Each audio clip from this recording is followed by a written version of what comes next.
Sejarah teori konsentris. Menurut sejarahnya, lahirnya suatu kota dikarenakan adanya urbanisasi penduduk dari akibat pertumbuhan penduduk, peningkatan kebutuhan, dan pesatnya iptek sehingga bermunculan pemukiman-pemukiman baru. Kota dapat dikatakan sebagai suatu lokasi yang memiliki pemusatan penduduk yang cukup besar dengan corak kehidupan yang bersifat heterogen dan materialistis dibandingkan dengan daerah di belakangnya. Pengertian teori konsentris.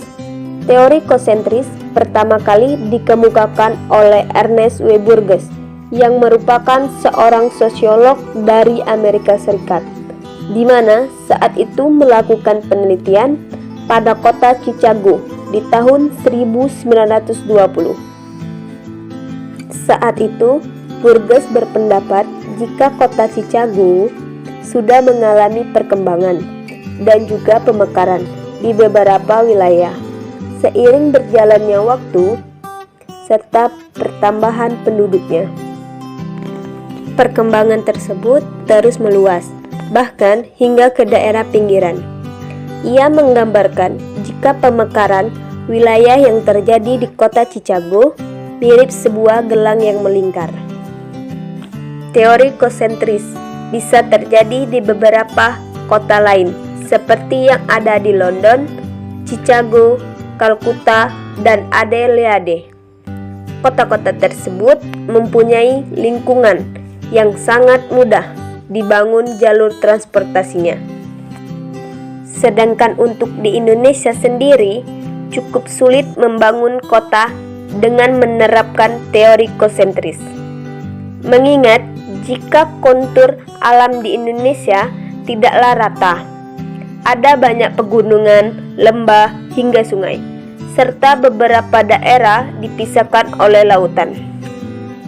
Seperti yang kita ketahui, kota merupakan suatu objek, di mana di dalamnya terdapat masyarakat dengan kehidupan kompleks dan sudah mengalami proses interrelasi antar manusia dan juga manusia dengan lingkungannya. Susunan ruang kota teori konsentris. 1. Sebagai zona pusat kegiatan atau central district business. Memiliki ciri-ciri pertama sebagai inti kota, kedua intensitas yang tinggi untuk kegiatan komersil dan pemerintahan, gedung perkantoran, pertokoan, dan lain-lain. 3. Nilai harga jual atau sewa tanah tinggi. 4. Populasi untuk pemukiman sangat sedikit. 5. Aksesibilitas mudah dan laju orang-orang masuk atau keluar jumlahnya besar setiap harinya.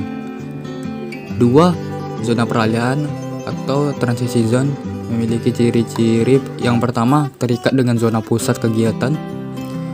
2. Populasi penduduknya heterogen dan tidak stabil, baik di pemukiman atau kegiatan sosial ekonomi. 3. Daerah dengan berpendudukan miskin.